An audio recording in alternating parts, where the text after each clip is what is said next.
So welcome everyone to the Leeds Center for Global Islamic Studies webinar.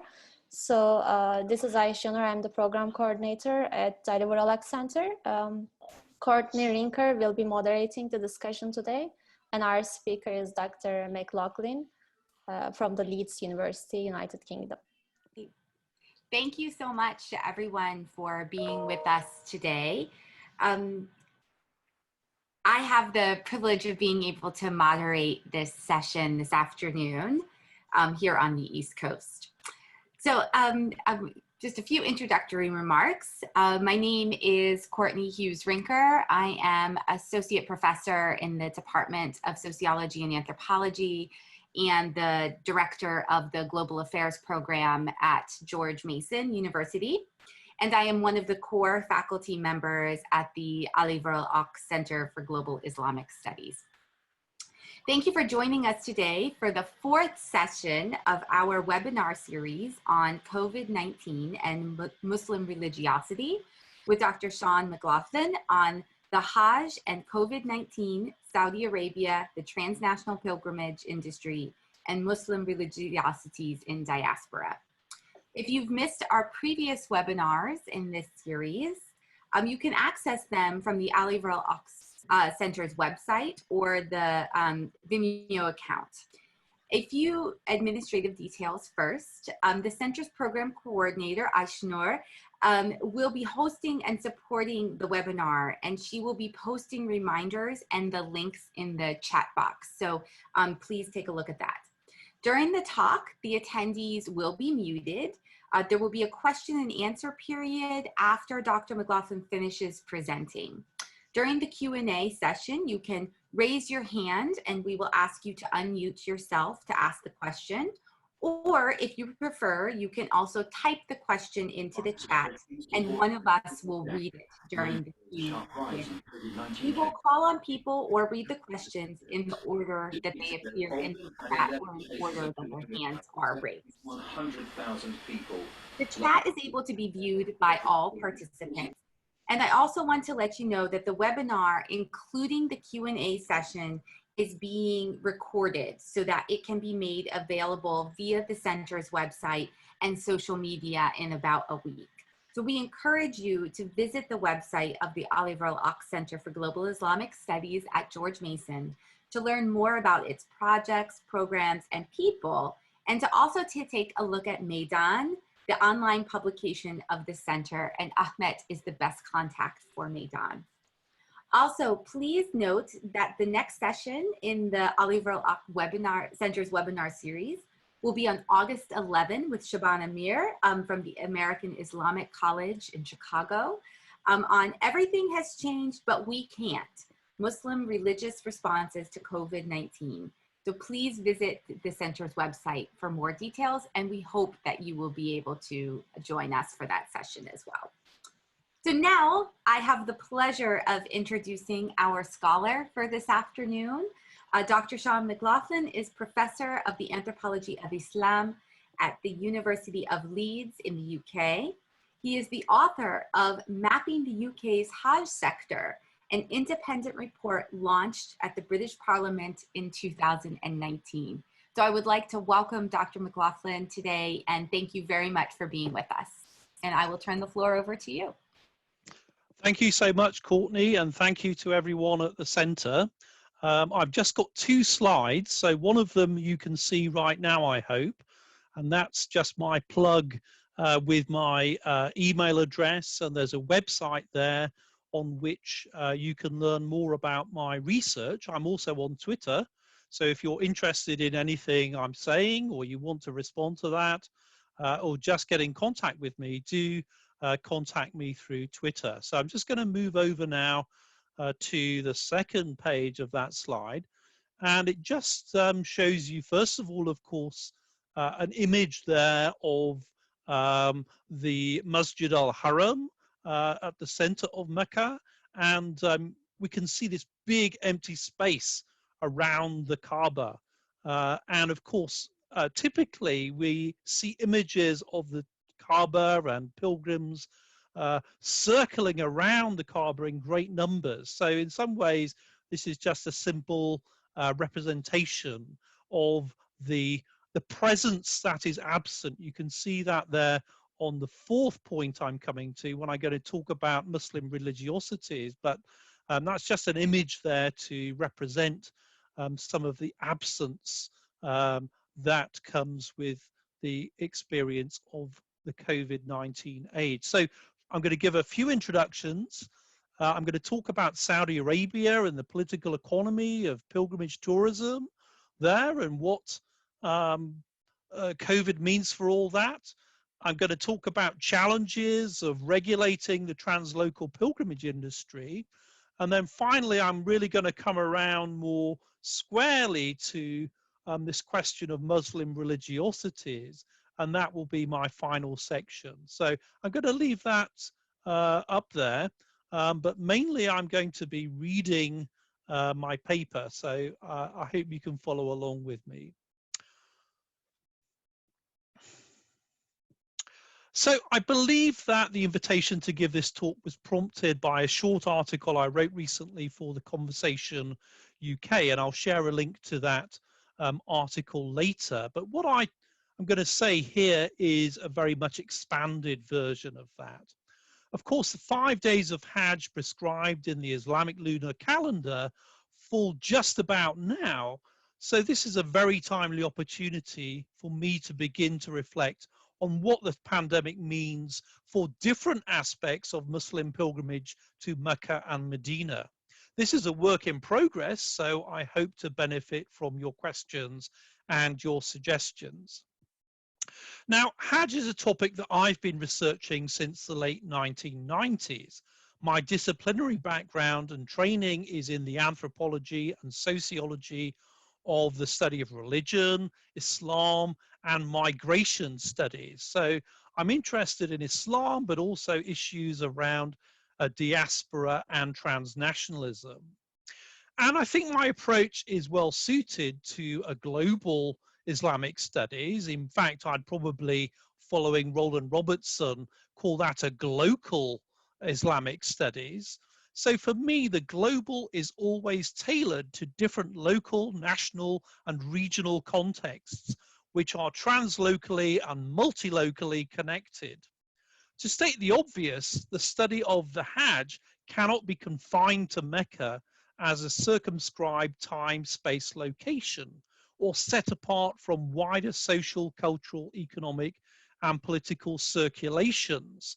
In my own work, I encompass Hajj in a wider ethnographic study of both, number one, the cultural and political economy formed by networks of pilgrims, religious authorities, pilgrimage organizers, and other service providers. And also, number two, the scripted and unscripted lived religious experience of preparing for Hajj and returning from Hajj as an obligatory act which Muslims believe will cleanse them of all their sins. So there's two elements to my work, and I'm going to get around to both of them at different points in the talk today, the political economy and also the religious experience. Now, I should be clear too that because I am not a Muslim and have never been to Mecca or indeed Saudi Arabia, actually a trip I had to Jeddah was cancelled 48 hours before departure in March. So I'm also a victim of COVID-19 in this regard. Now, I am regarding the Hajj very much as, from a diasporic point of view, the vantage point of the pilgrims, organizers, and authorities I've interviewed in the UK, though of course I am interested in a wider set of representations too. In terms of some basic facts, I guess everyone knows that during the last decade, between 1.9 and 3.2 million pilgrims from across the Muslim world have been performing Hajj annually. 2012 was the peak. But due to the COVID-19 pandemic, on 22nd of June, Saudi Arabia clarified that only very limited numbers of Saudi citizens and foreign nationals already resident in the kingdom, perhaps as few as 1,000, would perform the Hajj this year. The Saudi press agency noted that Arab and Islamic organizations hailed and supported the government of Saudi Arabia's decision. Now, on 27th of February, entry for Umrah, the now year-round minor pilgrimage that can be performed in just half a day, was suspended. And on the 31st of March, Muslims worldwide were advised to wait before making any bookings for Hajj, though of course most Muslim countries and many individuals had already begun that process in earnest. In any case, in 2020, no Hajjis from outside Saudi Arabia have been permitted to travel to Mecca due to the high risk of infection and the lack of a vaccine. Managing crowds has been a huge challenge for the modern Hajj since at least the 1990s, with hundreds and possibly thousands killed in a stampede as recently as 2015. So those Saudi citizens and Saudi residents selected to perform Hajj this year, apparently from 160 nations, were tested and have been following strict pre-Hajj quarantine and physical social distancing protocols. All of this is being very well documented in Saudi social media right now. Now, alongside multilingual signage and regular sanitation in terms of the key rituals, we have seen that pilgrims performing the tawaf, the circling of the Kaaba, must stand at 1.5 meters distance from one another. They're prohibited from touching the Kaaba, and pilgrims have also been provided with sterilized prepackaged stones for pelting the pillars, the jamarat. So again, this is a big contrast with the previous experience of Hajj. Now, of course, Hajj has been restricted and suspended about 40 times in the past due to conflict or disease. In the mid-19th century, a cholera epidemic spread from India to Europe as 15,000 pilgrims died on steamships and railways. Indeed, health aspects of the Hajj were under international supervision until as late as 1957. But 2020 is the first time Saudi Arabia, which was established back in 1932, has so significantly curtailed the pilgrimage. Thus, while the Middle East respiratory syndrome, coronavirus, outbreak in 2013 prompted World Health Organization advice, COVID-19 represents the most significant pause in the performance of Hajj during an era when the global movement of pilgrims has largely been taken for granted. So I'm going to try and do three things then in the rest of my talk. First of all, I want to show why the pandemic frustrates the ambitions of Vision 2030 in Saudi Arabia to double Hajj and Umrah numbers. Secondly, I'm going to argue that COVID-19 is magnifying serious regulatory and governance challenges, and I'm going to talk about some examples from the UK there. And then finally, I'm going to explore what the COVID-19 response reveals about continuity and change in contemporary Muslim relationships with Islam's fifth pillar and the mediation of Mecca and Medina in the late modern religious imagination. So when the Saudis first took control of the Hijaz area of Western Arabia, we're looking now at the next section, when the Saudis first took control of the Hijaz area of Western Arabia in the 1920s, Hajj was the most significant source of revenue for the region. This financial dependence on Hajj ended at the end of World War II, when the first revenues were paid following the discovery of oil in the late 1930s. As oil prices quintupled during the 1970s, revenues from oil rocketed and international air travel became the norm. Thus, the Saudi rentier state increasingly deployed Hajj as part of its soft diplomacy beyond the Arab world. They demonstrated their largesse to the guests of God, with Hajj described by Long, writing back in '79, as a gigantic public works project. as the number of overseas Hajjis expanded from just 100,000 per year in the mid-50s to 900,000 20 years later, Saudi Arabia expanded its pilgrimage infrastructure with high capital intensive investment on the Haram, the mosque in Mecca, and Jeddah airport. And while expenditure on the Hajj was exceeded by revenues, it's always been the private sector in Mecca, the mutawifs, those that lead the tawaf, the circling of the Kaaba, that is historically speaking, the landlords and the merchants. So these are the groups that have benefited most economically from Hajj. Now, if we move into the 1990s, and despite the challenges of rapid modernization for safety, heritage, and environment, global recession focused Saudi attention on the benefits of further marketizing the pilgrimage to grow jobs and revenue. The Saudi population was growing, but youth unemployment was rising and living standards declining. So targeting international private investment partners and boosted by rising oil prices, the kingdom continued to develop transport, accommodation, and retail services in Mecca, all with a view to significantly increasing pilgrim and especially premium pilgrim numbers. Even despite this, even despite these ambitions being long-standing, Vision 2030, launched in 2016 by Crown Prince Mohammed bin Salman, signals a revolution in Saudi Arabia's plans to open up the kingdom. Extremely ambitious targets have been set to more than double current Hajj numbers to around 6 million a year, and Umrah numbers to around 30 million per year.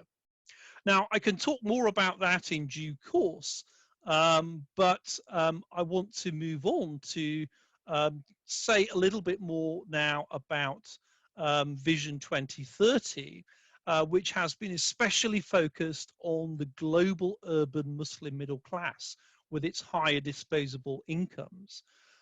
Now, costs to pilgrims in every part of the Saudi pilgrimage industry have been driven up by marketization. The private sector in Mecca has always charged what the traffic would bear. But because all Hajjis worldwide want to travel to and stay in Mecca for specific days at a specific time of year, this is a case of limited supply and strong demand.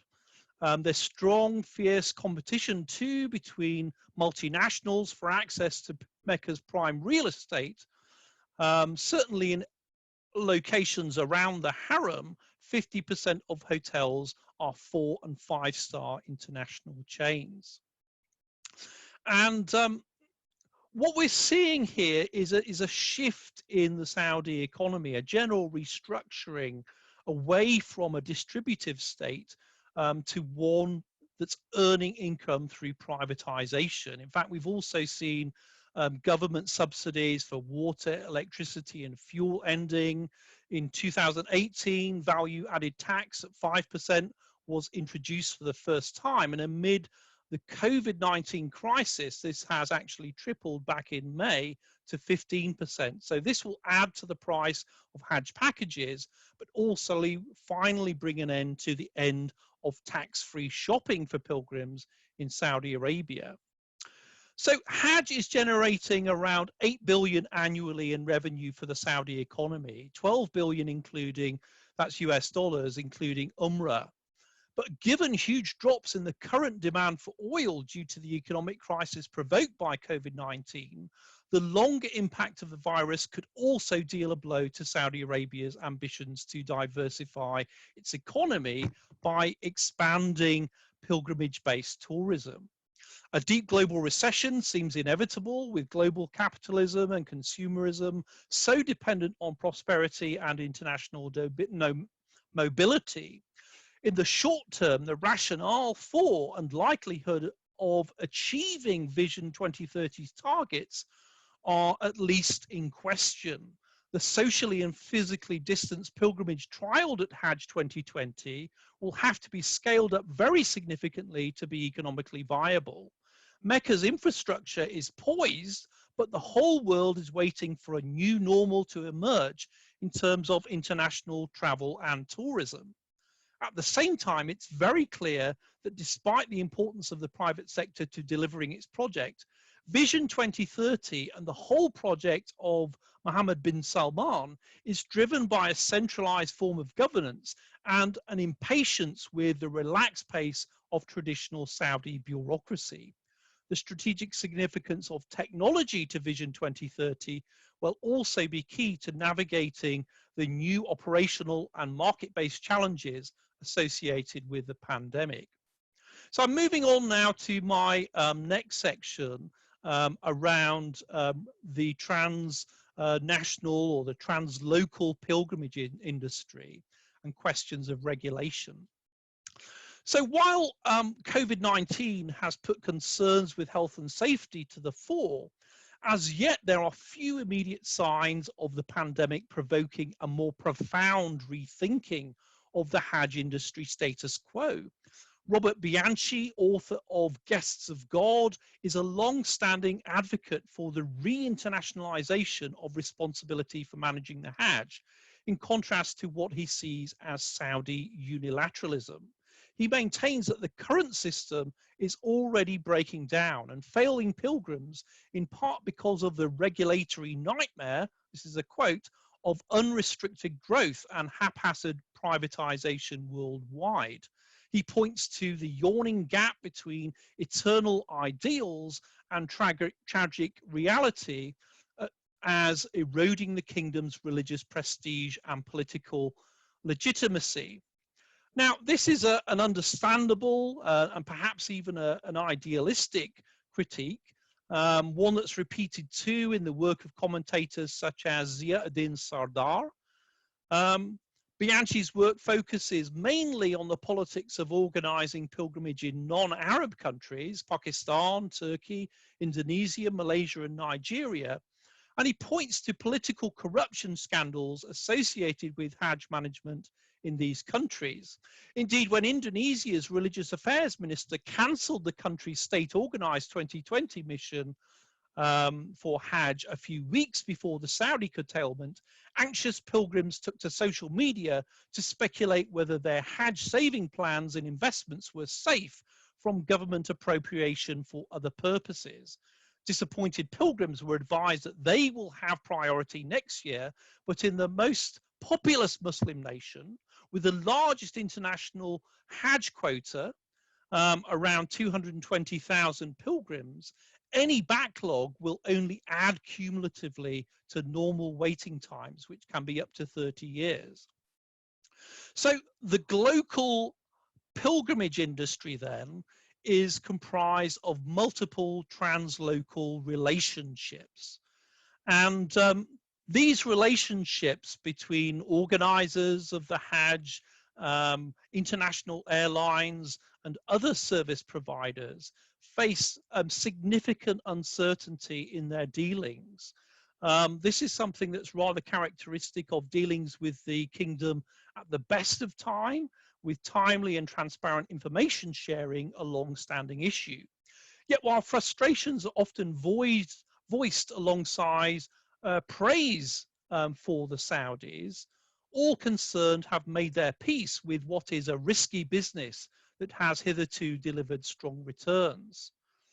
But given the unprecedented late cancellation of millions of Hajj packages in 2020, business relations between suppliers and customers along these long transnational chains of economic exchange are now undoubtedly under particular stress, and likely to be so for months and possibly years to come. I have been talking recently to a London-based Saudi licensed Hajj organizer, one of 107 so-called manazams or organizers in the UK, and the UK has the largest number of pilgrims traveling for Hajj every year in the West. So that's around 25,000. I think numbers are hard to get hold of, but interestingly, the US has a similar sort of Muslim population size to the UK, but its numbers traveling for Hajj are just about half of those in the UK. And I don't know whether the added distance has something to do with that. But I was talking to this Hajj organizer, and he did go so far as to say the sector has become very lazy in terms of pricing and service delivery. Airlines such as Saudi are making refunds available. Other carriers have been slower off the mark. But the COVID-19 crisis, in his view, is an opportunity for Hajj organizers to negotiate much harder on price, with the market for religious tourism, in his view, likely to remain strong, even while other sectors of travel and tourism may be sluggish. Deposits paid to hotels in Mecca and Medina and their agents are typically being held over until next year. And this may be challenged down the line with some UK Hajj organisers currently seeking legal advice, but this too could create some limited opportunity to bargain on price. That said, the VAT increase mentioned earlier does mean that prices are likely to drop, or unlikely to drop, sorry, or even to freeze. And for their part, the mutawifs, the Hajj service providers in Mecca, are not usually paid until Ramadan, and they have lost out entirely on any income from this part of 2020. So they are going to want to increase prices all over again. So if no vaccine can be developed, tested and administered in time, Muslims worldwide are already wondering whether and to what extent Hajj 2021 will go ahead. What quota will each country have if there is continued social and physical distancing? Certainly global demand could increase, maybe even double, if everybody that wanted to go for Hajj last year wants to go the following year too. So what we have here is a situation where there could be a significant reduction. Back in 2013 to 16, there was a 20% reduction so that various expansion works could be undertaken. But ultimately, it looks as though that sort of reduction could be insufficient. If we look at Europe and North America, Muslim minorities have not been restricted to the normal Hajj quota, and the secular state plays no role in organizing Hajj. In the European Union, at least, I'd be interested to hear about the US and elsewhere in discussion, pilgrims are protected by package travel regulations law, which usually mandates a refund within 14 days when services are not delivered. However, cash flow problems and self-interest mean that some UK Saudi licensed Hajj organisers are seeking to defer refunds even until 2021. The executive committee of a new trade association, licensed Hajj organisers, has the ambition to professionalise a still maturing industry. But with roots in long, informal and unregulated chains of cash-based undocumented selling, things have changed, but that's where those roots come from. Some pilgrims, often with very high expectations, are still being misled and defrauded. So in line with wider travel industry advice, the Licensed Hajj Organisers Organisation has advised its members to refund pilgrims within 3 months. However, some Hajj organisers have changed the terms of a letter template they were sent, extending the time scale, staggering the payments, or adding on additional administrative fees. Other agencies have not issued the necessary UK air travel organisers license certificates to pilgrims, which offer added protection should providers go out of business. Sometimes even they have fraudulently advertised that they have such cover. So if this is a brief case study, if this brief case study is anything to go by, the fallout of COVID-19 is magnifying regulatory and governance challenges that the industry was already confronting both in the kingdom and beyond. Moreover, the lack of professionalism and compliance amongst some private Saudi licensed Hajj organizers is exacerbated by transnational gaps between Saudi and other regulatory frameworks. For example, in terms of who's actually licensed to sell Hajj visas, and also often by reactive and inconsistent approaches to regulation and enforcement. What's needed, I argue, is a more effective national governance, self-governance within the pilgrimage industry, as well as more transparent, timely, and better coordinated communication transnationally between travel companies, as well as the Saudi and other authorities. This will better serve ordinary pilgrims who typically are not very well informed about the workings of Hajj organization and are thus reluctant to complain. Now, on to the final section now, where I'm going to talk a little bit more in note form about some reflections on Muslim religiosities and COVID-19. So this is a sort of complement to the political economy side of the paper. Speaking on a Council of British Hajjis webinar in late June, an imam reminded disappointed pilgrims that Muslims are rewarded even for the religious intention of making Hajj. But even while Islamic law is clear that there are various exemptions, for some Muslims there may be some anxiety, perhaps especially for the elderly and infirm, that 2020 was their best opportunity for the journey of a lifetime. So even though we have these formal Islamic advice to pilgrims, we still need to consider the psychological impact and, of course, the heavy weight that an individual might feel, perhaps, in terms of profound issues around salvation and the afterlife even. But if COVID-19 heralds a pause in Hajj going, it is also temporarily opening a space to recall a past when very few Muslims actually had the expectation or opportunity to travel for Hajj. In India, for instance, substitute or equivalent Hajjis were allowed in terms of visiting Ajmer. We also find Sufis, mystics, reticent about visiting the holy places, even if they had the opportunity, questioning the whole sense of worthiness to set foot in the holy places, to walk where the Prophet walked.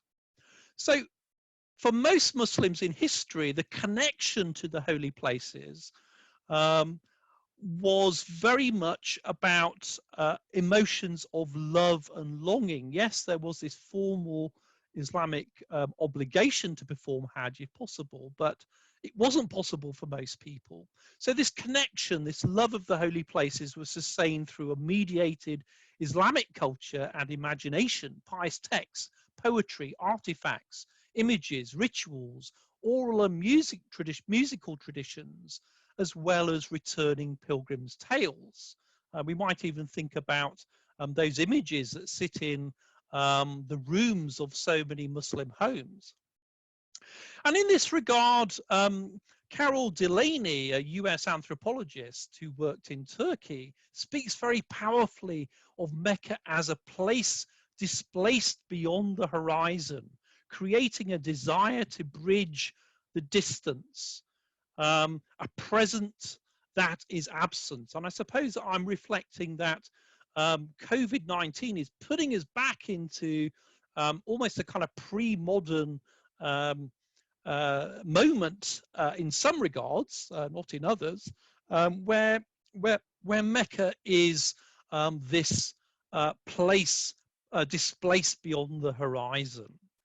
So Mecca is an important focal point, perhaps the most important focal point of Muslim psychogeography, and is based in everyday bodily knowledge of religious practice. And this is a point I want to come back to by way of conclusion. But I also want to take very seriously an everyday comment on another webinar I participated in, and it came from an American Muslim journalist. She reported that the loss of Hajj cannot be compared to the loss of access to mosques and to Ramadan under lockdown. The Saudi decision, although belated, did not come as a shock, and most concerns were pragmatic, concerning perhaps the financial matters that we were discussing a moment ago. And when we should mark too, of course, that Black and minority ethnic communities have been impacted more so by COVID-19 than many of their white counterparts. And moreover, that the pandemic crossed with the Black Lives Matter mobilizations. So I think my more general point here would be that Hajj is always and has always been undertaken by people both with very different social positions, orientations and opportunities. It is a duty that is often deferred, even in the age of globalization, even amongst Western Muslims who have much more opportunity to travel than Muslims in the Muslim world. Hajj is still a duty that has often been deferred. Time and again in interviews I've conducted, this has been the case, and I would highlight perhaps women's experience in particular. There are lots of tales of men having gone off on Hajj or on religious travels, but very often, I know this is changing so much, but historically I think that there is a point worth making there. Now, in all of this, one Islamic script stands out. Pilgrims speak of being called for Hajj and trusting in God's plans. And being called, it seemed to me, creates a sort of space, a discursive space of belief and trust in God that allows them to negotiate complex circumstances. If we go for Hajj, it's God's will. If we don't go for Hajj, it's also God's will. So perhaps that's another existing discourse and set of beliefs that helps mitigate and deal with the COVID-19 situation. Now, there's been a lot of talk about technology as perhaps the latest form of cultural mediation, as filling the gap, filling the absence. If you look on social media right now, you'll see all of the stages of preparation for Hajj being rehearsed, from the lifting of the kiswa, the black cloth covering the Kaaba. The Saudi government and its stakeholders have been very prominent. There are lots of reminders of hadith concerning the rewards of good deeds in the month of Dhul Hijjah, especially fasting on the day of Arafah, which expiates the sins of the past and the coming year. So while the sermon on the day of Arafah will be broadcast worldwide in 10 languages, at the same time, the Twitter sphere transgresses some of these more sort of sacred and solemn affects. For instance, we can see people already anticipating the feast of Eid, and accounts of blogs and video blogs around how to prepare your favorite dishes. Now, I've participated myself in webinars that combine religious and consumer advice, as well as advertising intended to keep pilgrims warm for future consumption. We see also an activist turn where there are rewards for the sacrifice of sharing, for instance, the benefits, the reward of Hajj with others. So giving, emotion is all part of the playbook of television and radio and during the Hajj period. There's also been much talk in the run-up to Hajj of a virtual Hajj. Indeed, I think in the Wall Street Journal, there was an article suggesting that technology can make Hajj accessible to all, from the disadvantaged to the hesitant, even to non-Muslims. But with the normal disclaimers around technology and equal access, I would say that I do not see technology as being a substitute for performing a pilgrimage.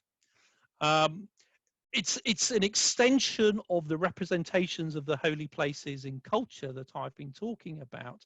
But the same London-based Saudi organizer of Hajj I talked to had it right when he said that we cannot replace the experience. When I think about how pilgrims have described to me seeing the Kaaba for the first time, or standing on the plain of Arafah, this is not just an intellectual engagement. It engages their whole bodies. This is an experience that is rooted too in the act of physically journeying beyond home. And as an anthropologist, I find that very interesting. So I think what I will do is I will stop there on this point about the importance of experience, the importance of emotion, materiality, and actually physically performing the Hajj. And I think it's those sorts of experiences that prompt Muslims to recall it, to remember it with such powerful emotion, and to have that desire to return one way or another. Thank you very much. Thank you very much for your presentation, Dr. McLoughlin. This was really insightful and interesting. And so I'm just going to give it a minute. Aishinur and Ahmed, I'm not sure if I can see people who are raising hands. Could you help me with that in case there are any? Yes, of course. Yeah, I'm here and I will check if there's any additional question directed to me, but people can write their questions in the chat box, or if they prefer, they can raise their hand and we can ask them in the order to unmute themselves to ask the question. Thank you. I think while people are typing or thinking of questions, if I can pose a question first, yes, or kind of a comment.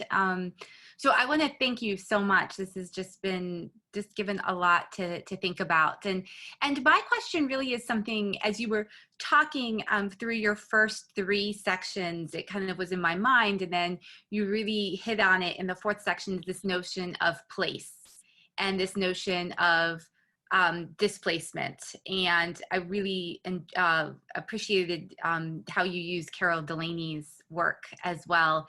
And I'm wondering if you could talk, I have a couple. One is just I'm very curious about, is kind of thinking of this place and space, and particularly within anthropology. And I guess I'm also thinking about Parandosa's work on emplacement, or entangled emplacement. And so I'm really thinking about how this idea of the Hajj, and the fact that people may not be making the Hajj now or in the future. I'm interested too, and I know this has happened in the past, about how people have kind of, how I would put this, kind of, not, I don't want to say makeshift Hajjs, I don't want to say that, but has there been kind of some, I'm interested in how people have been creative to kind of go through this. So I know there was just an article, I think it was yesterday, about how they would set it up in the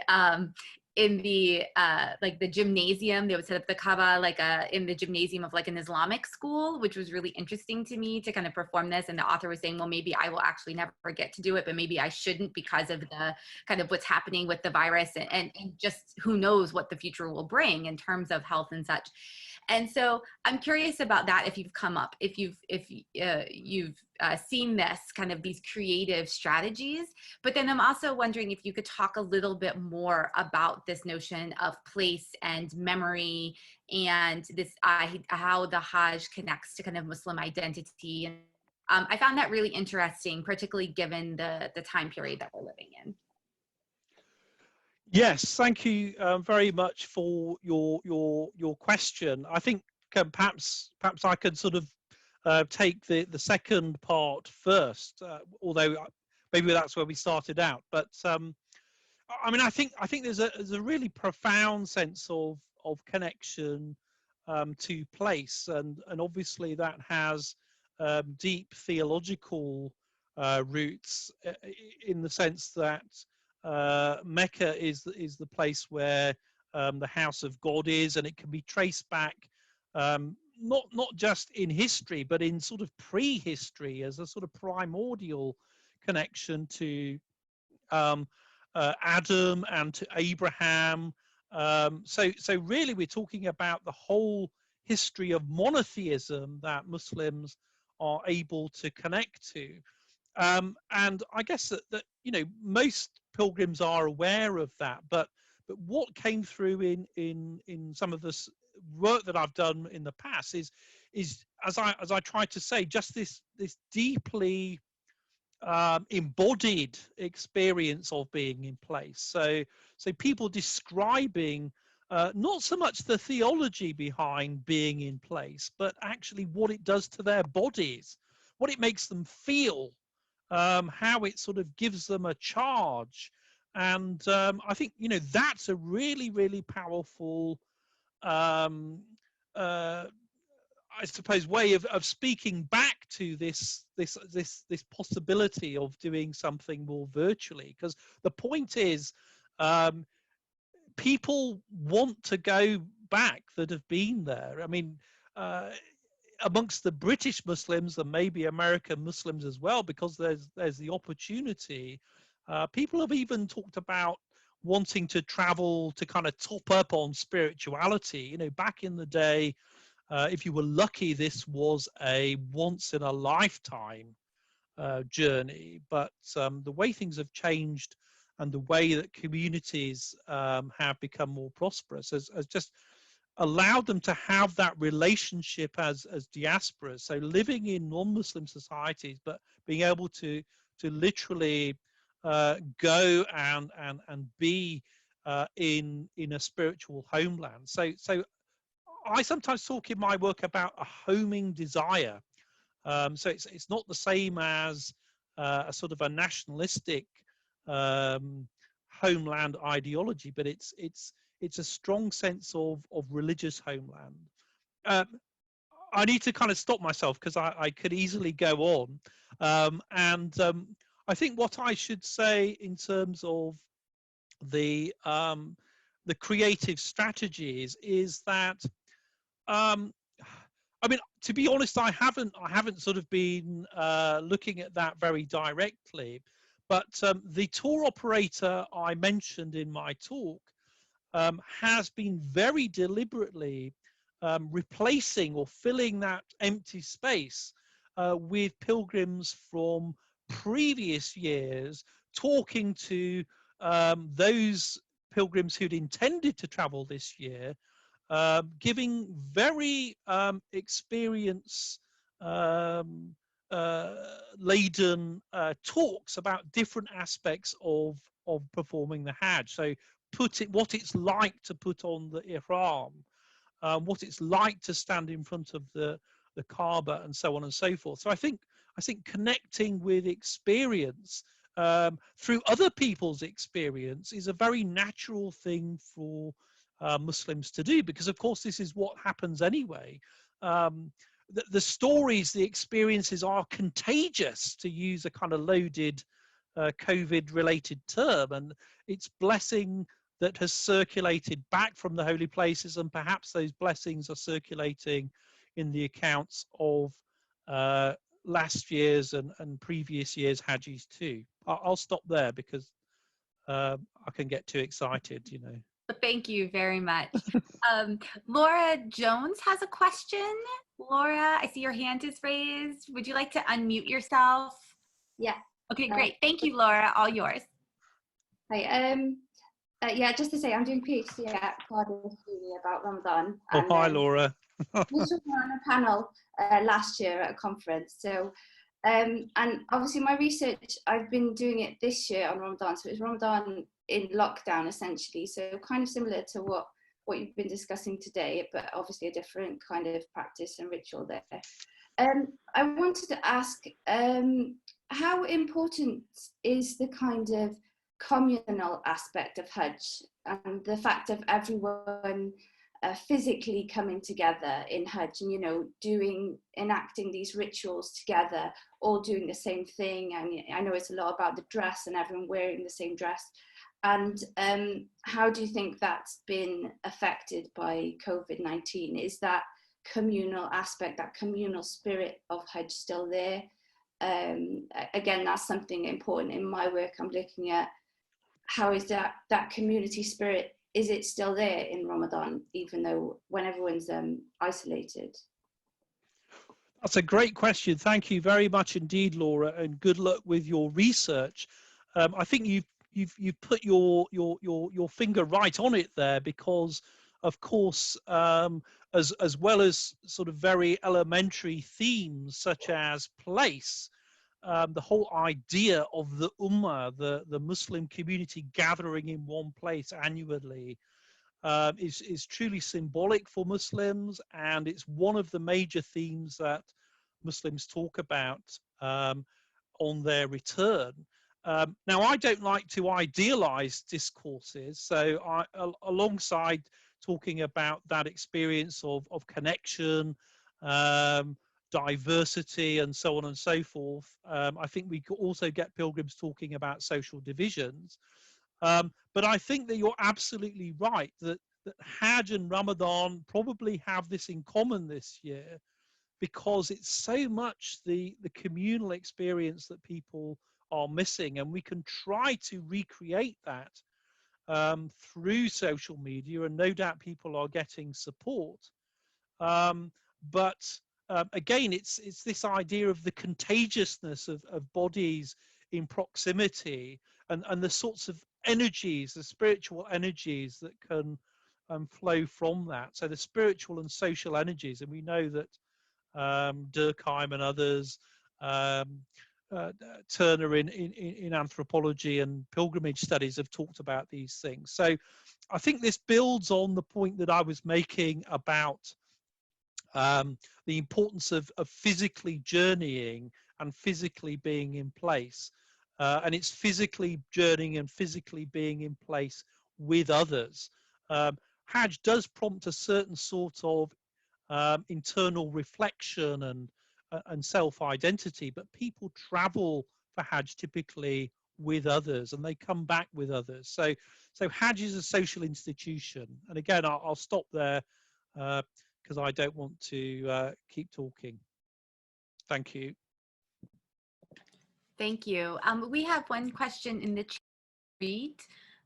for everyone. The question comes from Malaysia, I believe.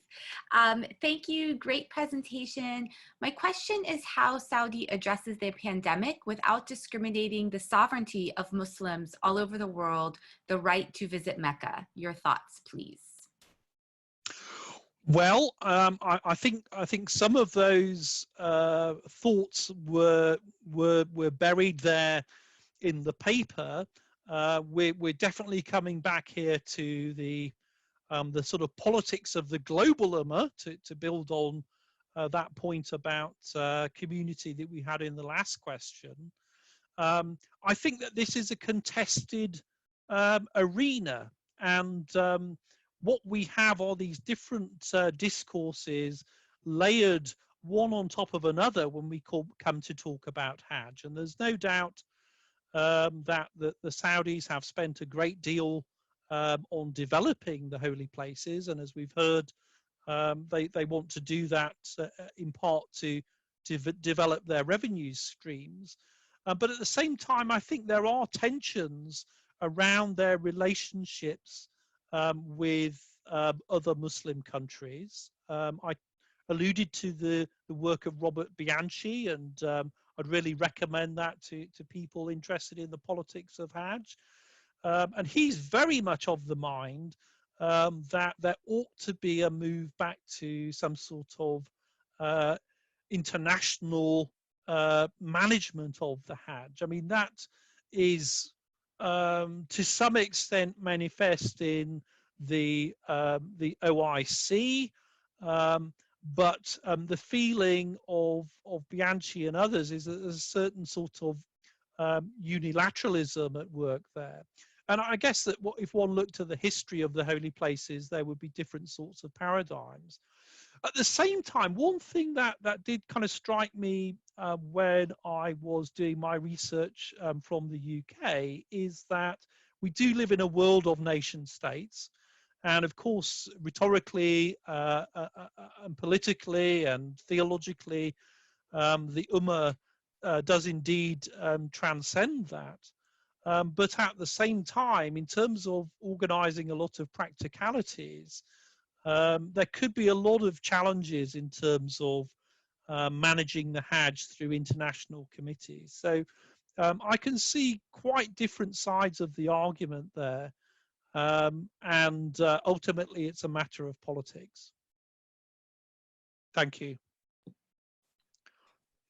Wonderful. I'm wondering if there are any last questions. I should know, I don't see any hands raised. Is that Yeah, yes, correct. There are some comments. Someone from Mecca, Saira Narma El Qasim, say greetings to all from Mecca and thanks for the presentation, Dr. McLoughlin. Shukran jazilan. And also, as someone who can't afford Hajj, I still have no Schadenfreude that nobody's able to go. We do have a question that just popped up. What do we know about the ones performing Hajj this year? Are women participating? Well, it's been quite tricky to track down that sort of information. So, for instance, at different times it was reported that 1,000 or 10,000 people would perform. The other morning, just as I was sitting up in bed, I saw one of these tweets, and it had some video showing some of the pilgrims arriving. Actually, one of them happened to be British, so I fired off a WhatsApp to one of my friends in the Council of British Hajjis. I didn't see any women, and I haven't seen any breakdown of who the Hajjis this year are.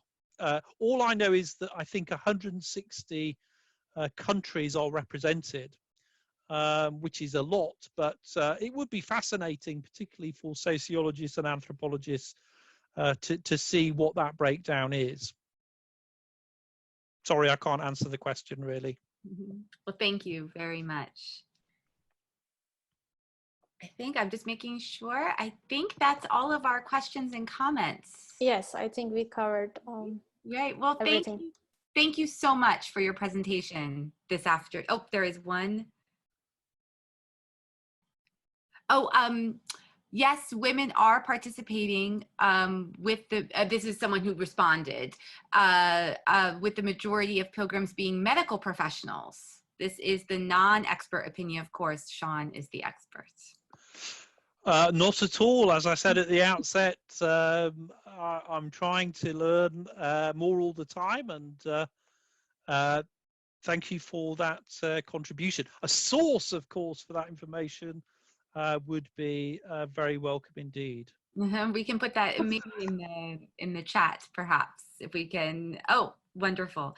And Aisha just added the links to the AVACGIS Center's website and social media. So I encourage everyone to visit there. This presentation will be posted within a week or so online. And we would like to thank you again for being with us this afternoon, Fairfax time, to give this wonderful presentation. Well, I hope I didn't go on for too long. No, and I was getting worried at different times, because when you read something silently to yourself, I think you're always quicker. So right. I did skip a few bits. If it was possible to put a link to my website in the chat, and possibly even the shorter conversation article, that would be really helpful, just because we're so keen to share research with the wider public and all our friends internationally. Wonderful. Aisha, would you be able to do that? Okay, I'm trying to see that. Just a moment, please. Okay, Peter just posted the Okay. link. And is it possible to share the paper regarding the topic as well? Is that the conversation piece that you were referring to? I'm wondering if. The conversation piece is can be shared because it's published. Okay. I think obviously what I've just presented, people will be able to listen to that. Mm-hmm. Hopefully, if the Maidan podcast goes live in due course. I probably won't share this written paper just at the moment because I want to work it up a little bit more. It seems like something that would be worth publishing sooner or later. But people can contact me by email or on Twitter, and you know, I'm happy to engage people and share what I can. Wonderful. We did have one last question. I think we still, do we have like a minute or two? Yes, sure. Yeah, we can cover those. From Yasmin Ipek, what is the latest conversation regarding Umrah and Hajj plans in 2021? Are there any visions and plans in place? That's a good question, and it may have been something I scooted over a little bit. What I would say is that what I'm hearing from my contacts is that you know, the Saudi authorities, as you would expect, are really keen to begin the Umrah season, perhaps even as early as the autumn. But they're obviously watching really carefully what's happening in terms of travel and tourism more generally. So I'm sitting here in the UK, and the UK people, they love going to Spain for their holidays because it's much warmer. Here it's really windy today. But just yesterday, with hundreds of thousands of people on holiday, the government reintroduced a quarantine for people returning to the UK. So I think it's just going to be baby steps on a lot of this sort of stuff. What we might expect is some further experimentation with the Umrah. As I mentioned in the presentation, I think, you know, it's really a big question if we don't have a vaccine. How many people could do even a scaled up Hajj in 2021, and that's going to create a backlog in terms of demand. Think of all those people in Indonesia, for instance, who didn't attend this year, and those people from Indonesia who were already slated to go in 2021. So this is an issue that we're just beginning to get to grips with, and we're going to see it all developing over the coming 10 to 12 months, I would say. And we have one final question. Just scroll up. It was two parts. Let me get to the first question here. Sorry, I just missed it. Okay. From Saeed Yusuf, has this ever happened since the Prophet saw death? And then clarifying the presence that is absent. Has it ever happened before the Prophet saw death? Right, I probably can't answer that question as I'm not theologically literate enough. I think that Sheikh Google is probably required on this question.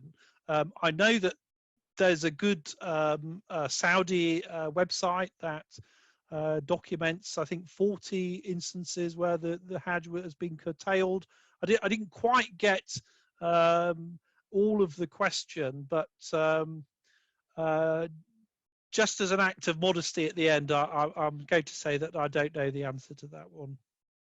Fair enough. Well, thank you so much. We really do appreciate it. We have also put the links to Maidan and the Al Aqsa Center in the chat box.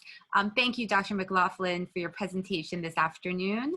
And we do hope that, as Ashinor just put on, that people in the chat, that people will be able to join us for the next webinar in the series on August 11th with Shaban Amir from the American Islamic College. So thank you again. Thanks again. Thanks, everyone. It was great to talk to you, and take care and stay safe. Bye-bye. Thank you. Thank you. Thank you, everyone. Bye. Take care.